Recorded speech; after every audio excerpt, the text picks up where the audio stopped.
India Legal presents Courts Roundup.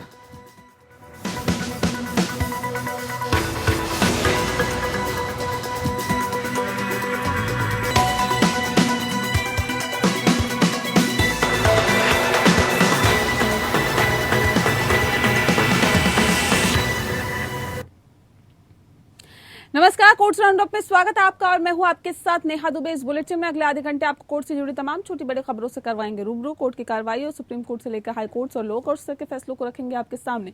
आगे बढ़ने से पहले एक नजर हेडलाइंस पर।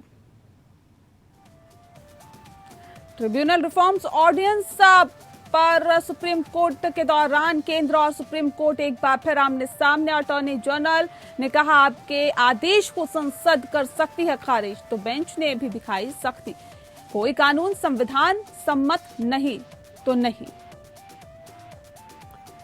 दिल्ली हाईकोर्ट ने कोविन एप्लीकेशन पर सुनवाई के दौरान कहा एप्लीकेशन को यूजर्स फ्रेंडली बनाए, ज्यादा से ज्यादा लोगों को लगे टीके। सुप्रीम कोर्ट ने आसाराम की अंतरिम जमानत याचिका की खारिज। आयुर्वेदिक इलाज के लिए भेजने की याचिका पर सुनवाई को तैयार कोर्ट। सागर राणा हत्याकांड में गवाह को सुरक्षा देने का दिल्ली हाईकोर्ट का निर्देश। केस में सुशील कुमार है मुख्य आरोपी।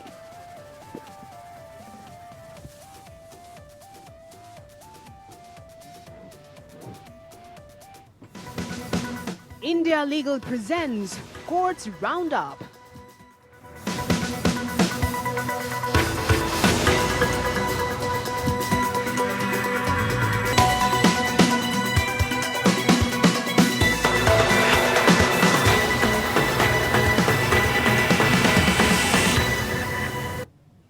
सरकार और सुप्रीम कोर्ट के बीच तनातनी लगातार जारी है। हालिया प्रकरण सर्वोच्च अदालत के कोर्ट रूम में घटा है।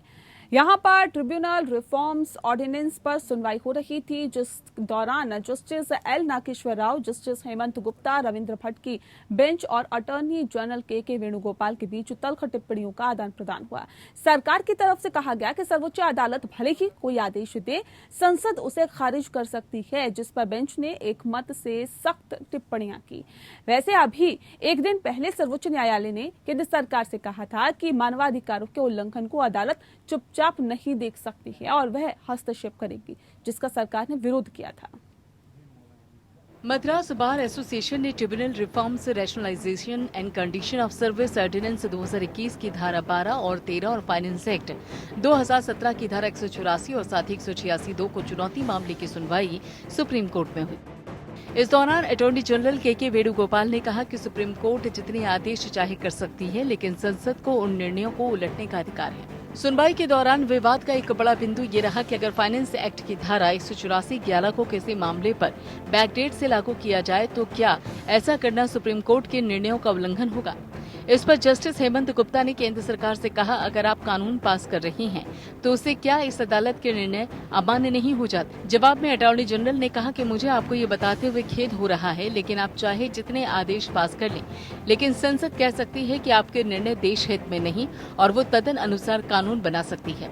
इस पर जस्टिस रविंद्र भट्ट ने कहा कि इसके बावजूद संसद ये तय नहीं कर सकती कि अदालत द्वारा पास किया गया किस आदेश को लागू करना है और किसे नहीं। अगर आप ये कह रहे हैं कि हम किसी कानून को रद्द नहीं कर सकते, तब तो ये पहले वाले काल में जाने जैसा होगा। हम किसी भी कानून को सीमित कर देते हैं, उसे सही ठहराते हैं या फिर उसे रद्द ही कर देते हैं।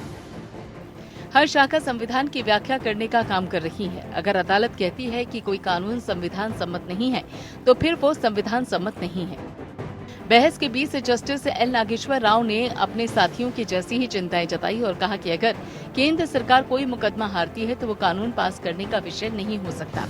ये लगातार दूसरा दिन है जब केंद्र सरकार और सुप्रीम कोर्ट आमने सामने खड़े हैं। अभी बुधवार को ही कोविड वैक्सीन मामले की स्वतः संज्ञान सुनवाई करते हुए केंद्र पर गंभीर टिप्पणी की थी कि अगर मानव अधिकारों का उल्लंघन हो रहा होगा तो अदालत चुपचाप नहीं देखती रह सकती।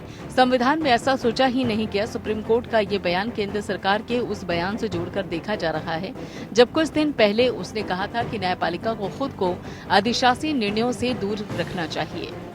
Bureau report. दुष्कर्म के मामले में जेल में सजा काट रहे आसाराम बापू को सुप्रीम कोर्ट से राहत नहीं मिली है। सुप्रीम कोर्ट ने आसाराम को अंतरिम जमानत देने से इनकार कर दिया है। हालांकि शीर्ष कोर्ट ने इस बात का परीक्षण करने का फैसला किया है और क्या दुष्कर्म मामले में उम्र कैद की सजा काट रहे आसाराम बापू को राजस्थान के आयुर्वेदिक अस्पताल में इलाज के लिए शिफ्ट किया जा सकता है या नहीं।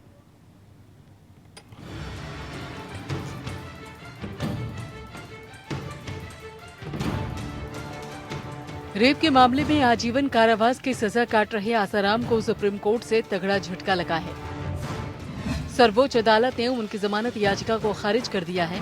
हालांकि कोर्ट आसाराम को राजस्थान या कहीं और आयुर्वेदिक उपचार केंद्र में भेजने की मांग को लेकर याचिका पर सुनवाई को तैयार हो गया है। इस संबंध में राजस्थान सरकार को नोटिस भी जारी किया गया।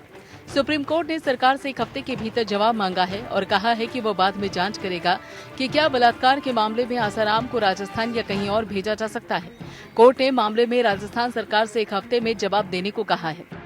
इस याचिका में राजस्थान हाईकोर्ट के आदेश को चुनौती दी गई है, जिसमें आयुर्वेदिक इलाज के लिए मांगी गई जमानत को खारिज कर दिया गया था। वेकेशन बेंच के जस्टिस BR गवई और कृष्ण मुरारी ने कहा है कि कोर्ट के पास कोई मेडिकल एक्सपर्ट नहीं है जो आसाराम के स्वास्थ्य मामलों के बारे में बताए। आसाराम की ओर से सीनियर एडवोकेट सुधार्थ लूथरा कोर्ट में मौजूद थे। कोरोना से पीड़ित हो चुके आसाराम ने आग्रह किया है कि उन्हें एलोपैथिक दवाओं के सहारे न रखा जाए। इस संबंध में सुप्रीम कोर्ट ने मंगलवार तक राज्य को इस संबंध में पक्ष रखने के लिए कहा है और अब मंगलवार को इस मामले की सुनवाई होगी। वहीं सुप्रीम कोर्ट ने इस संबंध में राज्य सरकार से जवाब मांगा है। सुप्रीम कोर्ट से पहले राजस्थान हाईकोर्ट ने भी उन्हें जमानत देने से इनकार कर दिया था। आसाराम ने सेहत का हवाला देते हुए हाईकोर्ट से अंतरिम जमानत की अपील की थी। हालांकि उन्हें राहत नहीं मिल सकी थी और जमानत याचिका खारिज कर दी गई, जिसके बाद उन्होंने सुप्रीम कोर्ट का रुख किया, लेकिन यहाँ भी उन्हें झटका लगा। नाबालिग के साथ यौन शोषण के आरोप में जोधपुर जेल में बंद आसाराम की बीते दिनों तबीयत अचानक से बिगड़ गई और उसके बाद जोधपुर हाईकोर्ट ने उन्हें एम्स में इलाज का निर्देशन दिया था और एम्स में इलाज के बाद वो कोरोना संक्रमण से जीत दर्ज करने में सफल रही। हालांकि 24 मई को अचानक ही आसाराम का ऑक्सीजन लेवल फिर से अचानक कम हो गया।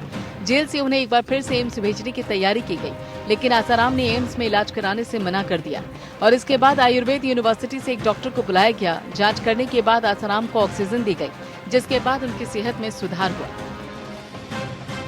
Bureau report. दिल्ली हाईकोर्ट ने कोविन एप्लीकेशन से जुड़े कई मुद्दों पर सुनवाई की। इस दौरान कोर्ट ने कहा कि राज्य का प्राथमिक उद्देश्य कम से कम समय में ज्यादा से ज्यादा लोगों को वैक्सीनेशन पहुंचाना यानी कि वैक्सीनेशन सुनिश्चित करना होना चाहिए। दिल्ली हाईकोर्ट ने कोविन एप्लीकेशन को यूजर फ्रेंडली बनाने के लिए भी कहा। हाईकोर्ट ने कोविन ऐप से संबंधित कई मुद्दों पर विचार किया।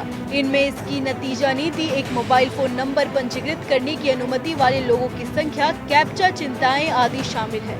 सुनवाई के बाद हाईकोर्ट ने इन सब मुद्दों पर सरकार से प्रतिक्रियाएं मांगी गई है। न्यायमूर्ति विपिन सांघी और न्यायमूर्ति जसमीत सिंह की पीठ ने कहा कि राज्य का प्राथमिक उद्देश्य कम से कम समय में ज्यादा से ज्यादा आबादी का वैक्सीनेशन सुनिश्चित करना होना चाहिए।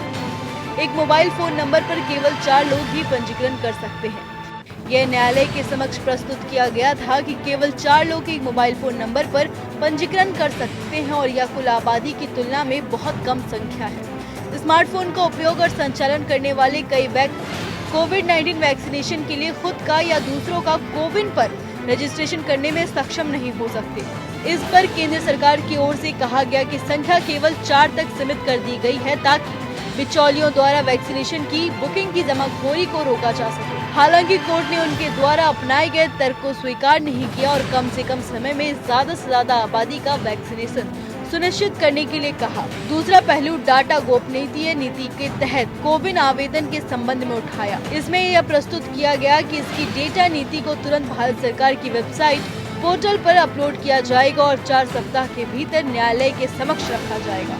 एमिकस क्यूरी द्वारा हाईलाइट किया गया तीसरा पहलू कोविन एप्लीकेशन में कैप्चा प्रविष्टि के संबंध में था। यह तर्क दिया गया कि कैप्चा एक सुरक्षा विशेषता है और यह कि आबादी का एक बड़ा वर्ग ये नहीं जानता कि इसे कैसे संचालित किया जाए।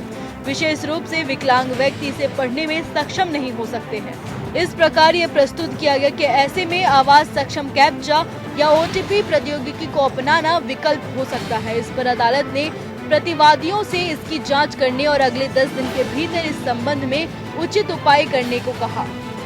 भारत सरकार ने प्रस्तुत किया कि वो ऑडियो, वर्चुअल और प्रिंट मीडिया पशु और केंद्र सरकार के जागरूकता कार्यक्रमों और कोविड-19 के संबंध में हेल्पलाइन नंबर को प्रसारित करने और लोकप्रिय बनाने के प्रयासों के संबंध में नवीनतम स्थिति रिपोर्ट न्यायालय के समक्ष रखेगा। दिल्ली सरकार को इस संबंध में शुक्रवार यानी 4 जून 2021 तक रिपोर्ट स्थिति दाखिल करने को कहा गया है।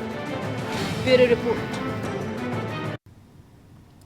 मध्य प्रदेश हाईकोर्ट ने हाल ही में भारत सरकार को कोविन एप्लीकेशन में आवश्यक संशोधन करने के लिए प्रतीक्षा सूची की सुविधा के संबंध में एक अभ्यावेदन की जांच करने का निर्देश दिया है। मुख्य न्यायाधीश मोहम्मद रफीक और न्यायमूर्ति अतुल्य श्रीधरन की पीठ मुकेश धनराज वाधवानी द्वारा दायर एक रिट याचिका पर सुनवाई कर रही थी, जो कोविन एप्लीकेशन पर कोरोना वायरस के वैक्सीनेशन के लिए रजिस्ट्रेशन की प्रणाली से दुखी है। याचिकाकर्ता ने कहा कि वैक्सीनेशन के लिए स्लॉट नागरिकों को एक विशेष केंद्र में वैक्सीनेशन खुराक की संख्या की उपलब्धता के आधार पर आवंटित किया जाता है और कई बार नागरिक रजिस्ट्रेशन के लिए प्रयास करते हैं, लेकिन एक विशेष स्लॉट के लिए रजिस्ट्रेशन की आवश्यक संख्या एक बार किसी को दिए गए केंद्र के संबंध में एक विशेष तिथि पर नागरिक को अगले दिन का इंतजार करना पड़ता है और अपने रजिस्ट्रेशन के लिए एक और प्रयास करना पड़ता है। आगे ये निवेदन किया गया कि कभी कभी कई दिनों तक लगातार प्रयास करने के बावजूद नागरिक सफल नहीं हो पा रहे हैं, जबकि कुछ व्यक्तियों को पहले प्रयास में भी तुरंत रजिस्ट्रेशन मिल जा रहा है और अंत में ये प्रस्तुत किया जा रहा है कि जब भी कोविन एप्लीकेशन पर रजिस्ट्रेशन के लिए किसी विशेष केंद्र के लिए लिंक खोला जाता है तो विशेष रूप से 18 से 45 आयु वर्ग के व्यक्तियों में उत्साह के कारण सभी स्लॉट 30 सेकंड से 3 मिनट के समय के भीतर ही बुक हो जाते हैं और ऐसे में इस पृष्ठभूमि में ये सुझाव दिया गया है कि किसी विशेष तिथि पर उपलब्ध वैक्सीनेशन खुराकों की संख्या के मुकाबले रजिस्ट्रेशन पूरा होने के बाद उस विशेष केंद्र के लिए रजिस्ट्रेशन का प्रयास करने वाले प्रत्येक नागरिक को प्रतीक्षा सूची संख्या दी जाए, ये तर्क दिया गया। इस तरह नागरिक स्वचालित रूप से वैक्सीनेशन की खुराक पर उपलब्धता पर प्रतीक्षा के क्रम में रजिस्ट्रेशन करवा पाएंगे, बजाय इसके कि वे हर अगले दिन रजिस्ट्रेशन के लिए एक नया प्रयास करें। इस प्रकार न्यायालय ने याचिकाकर्ता को स्वास्थ्य एवं परिवार कल्याण मंत्रालय और भारत सरकार में सक्षम पदाधिकारी और प्रमुख सचिव स्वास्थ्य और परिवार कल्याण मंत्रालय को एक सुविधा प्रदान करने के लिए एक व्यापक प्रतिनिधित्व करने की आवश्यकता के द्वारा इस याचिका पर का निपटारा भी किया है और ऐसे में कोविन एप्लीकेशन में प्रतीक्षा सूची में से आवश्यक संशोधन के लिए इसकी जांच करेगा। इसी के साथ याचिका का निस्तारण हो गया।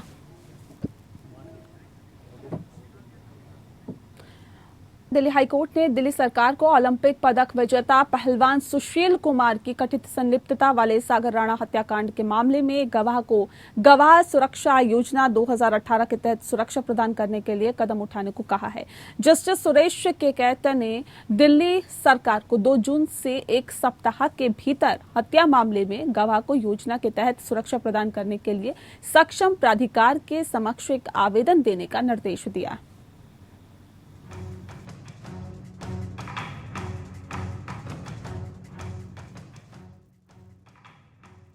दिल्ली हाईकोर्ट ने दिल्ली पुलिस को छत्रसाल स्टेडियम में पूर्व जूनियर राष्ट्रीय कुश्ती चैंपियन सागर धनखड़ की हत्या मामले में एक गवाह को सुरक्षा प्रदान करने का निर्देश दिया है।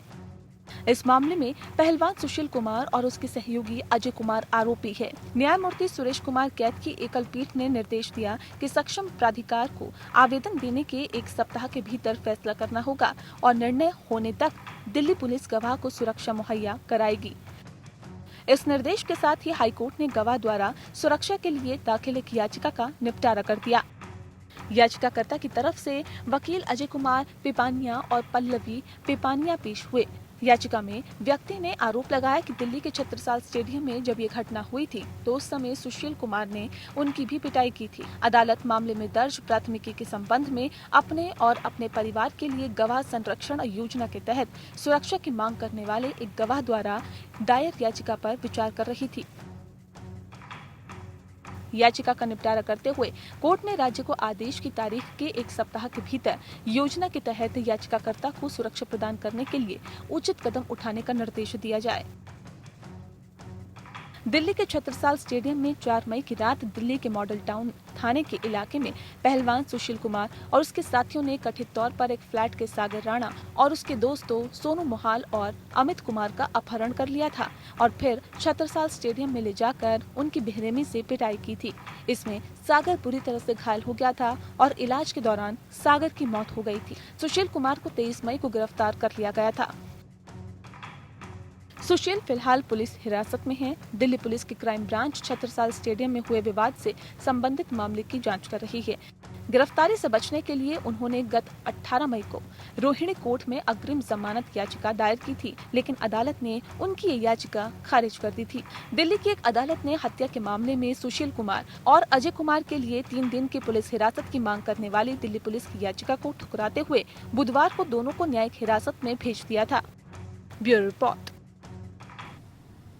तेलंगाना हाई कोर्ट की भी हम बात करेंगे, लेकिन उससे पहले आपको बता दें कि अभिनेत्री जूही चावला की ओर से दिल्ली हाई कोर्ट में मोबाइल फोन की 5G तकनीक को लेकर दायर की गई याचिका खारिज हो गई है। इसके साथ ही कोर्ट ने 20 लाख रुपए का जुर्माना भी लगाया है। जस्टिस JR मेधा की पीठ ने इस मामले में शुक्रवार को अपना फैसला सुनाया। इससे पहले इस मामले में बुधवार को सुनवाई हो चुकी है। कोर्ट ने कहा कि याचिकाकर्ता ने पूरी कोर्ट फीस भी जमा नहीं कराई, जो 1.5 लाख से ऊपर है। उन्हें 1 हफ्ते के भीतर ये रकम देने का निर्देश दिया गया। कोर्ट ने कहा कि पूरी याचिका लीगल एडवाइजर पर आधारित थी, जिसमें कोई तथ्य नहीं रखे गए। याचिकाकर्ता ने पब्लिसिटी के लिए अदालत का कीमती वक्त बर्बाद किया। यह इसी बात से जाहिर होता है कि उन्होंने कोर्ट की कार्रवाई का वीडियो लिंक अपने फैंस के साथ शेयर किया है। अदालत की कार्रवाई के दुरुपयोग के लिए जूही चावला पर जुर्माना भी लगाया गया। कोर्ट ने कहा कि याचिकाकर्ता को खुद नहीं पता था कि तथ्यों को लेकर याचिका दायर की गई है। ये पूरी तरह से कानूनी सलाह पर आधारित थी, जो कि पब्लिसिटी के लिए दायर की गई।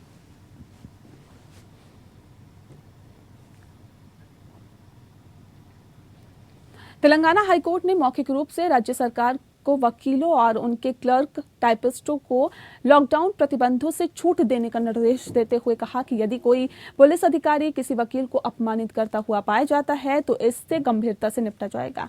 इसके साथ ही हाईकोर्ट ने वकीलों को अपनी स्वतंत्रता का दुरुपयोग न करने के लिए भी आगाह किया है। न्यायमूर्ति के लक्ष्मण की एकल पीठ ने कहा है कि एक वकील की भूमिका एक सामाजिक अभियंता की तरह होती है, जो अपने क्लाइंट्स की शिकायतों को दूर करता है। इस प्रकार संबंधित अधिकारियों को यह सुनिश्चित करने का निर्देश दिया जाता है कि निम्नलिखित शर्तों के साथ ही वे आवाजाही कर सकते हैं। पहला, अधिवक्ता बार काउंसिल या बार काउंसिल में पंजीकृत किसी एडवोकेट एसोसिएशन द्वारा जारी पहचान पत्र प्रस्तुत करे। दूसरा, अधिवक्ताओं के अधिवक्ता लिपिक, आशुलिपिक, टाइपिस्ट संबंधित अधिवक्ताओं द्वारा जारी फोटोयुक्त प्रमाण पत्र प्रस्तुत करे, जिसमें प्रमाणित किया जाएगा कि वे उनके लिपिक, आशुलिपिक, टाइपिस्ट हैं।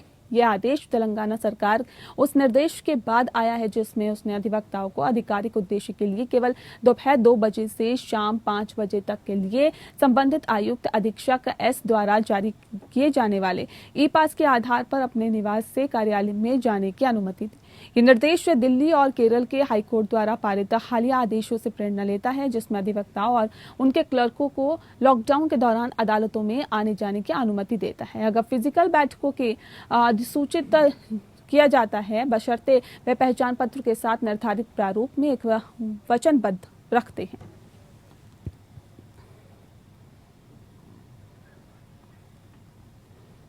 जम्मू कश्मीर हाईकोर्ट ने 2008 के deputy advocate general murder case के तीनों दोषियों की सजा पर रोक लगाने से इनकार कर दिया। जस्टिस ताशी रब्स्तान और जस्टिस जावेद इकबाल वानी की खंडपीठ ने कहा है कि इस तथ्य को नजरअंदाज नहीं कर सकती कि आरोपी आवेदकों को तत्कालीन सेवारत विधि अधिकारी के खिलाफ जघन्य अपराध के लिए दोषी ठहराया गया है।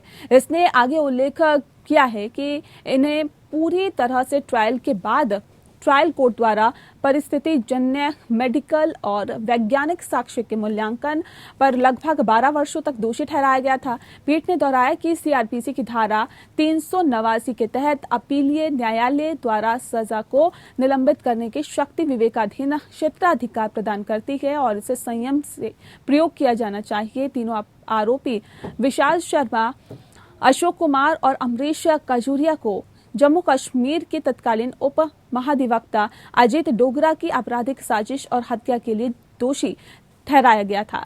उन्हें जुलाई 2020 में अतिरिक्त सत्र न्यायाधीश जम्मू की एक अदालत ने आजीवन कारावास की सजा सुनाई थी। कहा जाता है कि अपराध भूमि हथियाने के मुद्दे पर हुए खून खराबा के चलते ही हुआ था और ऐसे में एफआईआर के अनुसार डीएजी ने फर्जी दस्तावेजों के जरिए हकीकत राजू नाम के एक व्यक्ति को की जमीन को फर्जी तरीके से बेचने के आरोप में आरोपी के खिलाफ शिकायत दर्ज कराई थी और ऐसे में प्रतिक्रिया में आरोपी ने डीएजी की कार को रोका और उस पर धारदार हथियार से हमला कर दिया, जिससे कि दिल्ली के एक अस्पताल में उनकी मौत हो गई थी। आवेदक आरोपी ने इस आधार पर जमानत के लिए भी आवेदन किया था कि वे पिछले 10 वर्षों से अधिक समय से कैद में हैं और निकट भविष्य में न्यायालय द्वारा उनकी संबंधित अपीलों के फैसले निपटान की कोई संभावना नहीं है।